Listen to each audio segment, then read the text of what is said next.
చదువు లేకపోతే సమాజంలో ఇబ్బందులు ఎదుర్కోవాలని, ఉన్నత చదువులు చవితే సమాజంలో మంచి గుర్తింపు హోదా దక్కుతుందని మెదక్ పార్లమెంట్ సభ్యులు రఘునందన్ రావు అభిప్రాయపడ్డాడు.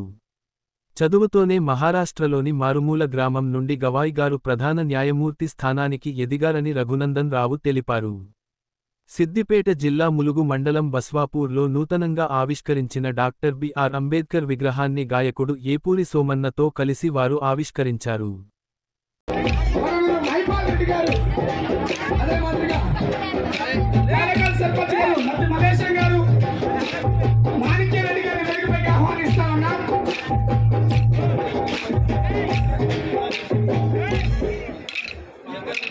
బీజేపీ ఆహ్వానిస్తాను మాజీ సర్పంచ్ గారు, ఎంపీటీసీ గారు, మాజీ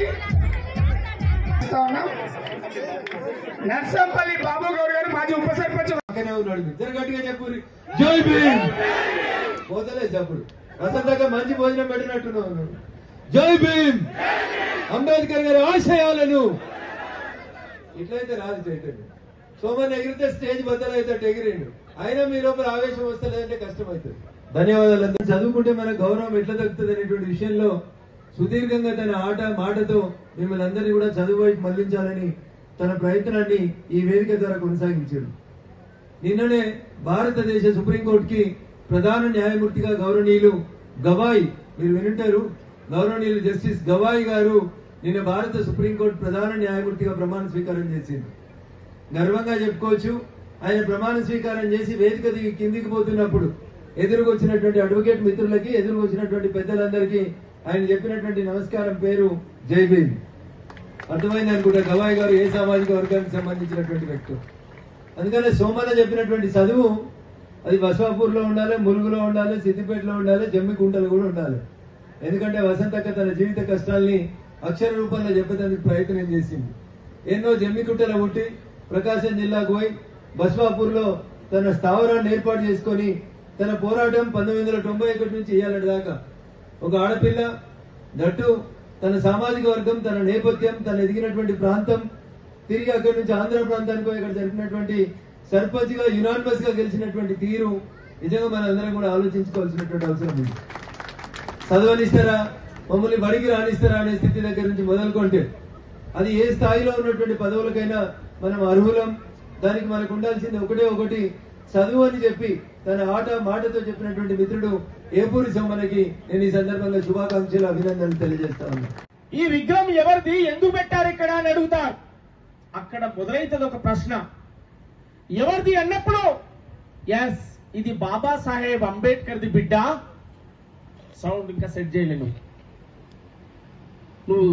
ఎంఆర్పిఎస్ ఉద్యమం మాదిగల కోసం మొదలైన మాట నిజమే కానీ ఈ 30 ఏళ్ల ప్రయాణంలో ఆ వర్గీకరణ లక్ష్యానికి కట్టుబడి ఉండి 30 ఏళ్లు నడిపిన మాట నిజమే కానీ కేవలం వర్గీకరణ కోసం మాత్రమే 30 ఏళ్లు జీవించలేదు, 30 ఏళ్లు పోవడం చేయలేదు.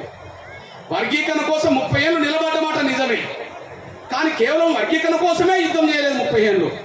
వర్గీకరణ జరిగితే మాదిగలకు ఉపకులాలకు మేలు జరుగుతున్న మాట నిజమే కానీ ఎంఆర్పీ చేసిన ఉద్యమ ఫలాలన్నీ ఈ బస్వాపూర్ గ్రామంలో ఎన్ని కులాల పేదలు ఉన్నారో ఈ తెలుగు నేల మీద అన్ని కులాల పేదలకు కూడా ఎంఆర్పీఎస్ ఫలాలు అందుబాటులోకి వచ్చేసినాయి.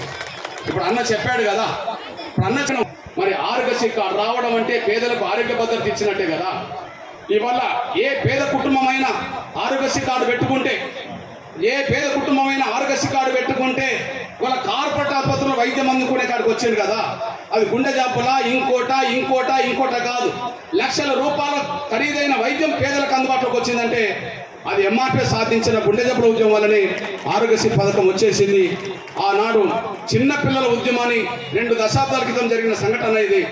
చిన్నపిల్లల కోసం జరిగిన పోరాటం, ఆనాడు జరిగిన ఒక సభ, ఆనాడు జరిగిన ఒక బిడ్డ మరణం, ఆనాడు జరిగిన ఒక గుండె జబ్బుతో బాధపడుతున్న బిడ్డ మరణం అంతిమంగా ట్యాంక్ బండ్ కాడ ఉద్యమానికి దారితీసింది.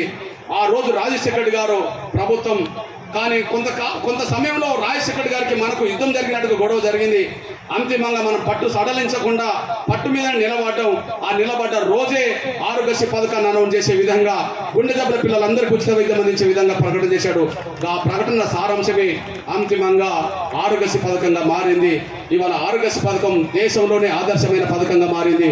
అంటే ఎంఆర్పీ సాధించిన పోరాటం మాదిగలకే కాదు, అన్ని కులాల పేదలకు ఆరోగ్య భద్రతను ఇచ్చింది అనడానికి ఇది ఒక సాక్ష్యం. ఇది సాక్ష్యానికి నేను చెప్పడానికంటే స్వర్గీయ రాజశేఖర్ గారే ఆరోగ్యశ్రీ పథకం అనే పథకం రాకముందు ఏ ఉద్యమం ద్వారా ఇట్లాంటిది ముందుకు వచ్చిందో రాజశేఖర్ గారి మాటల్లోనే ఏమన్నాడో ఒకసారి వినాల్సిందిగా విజ్ఞప్తి చేస్తున్నాను నేను.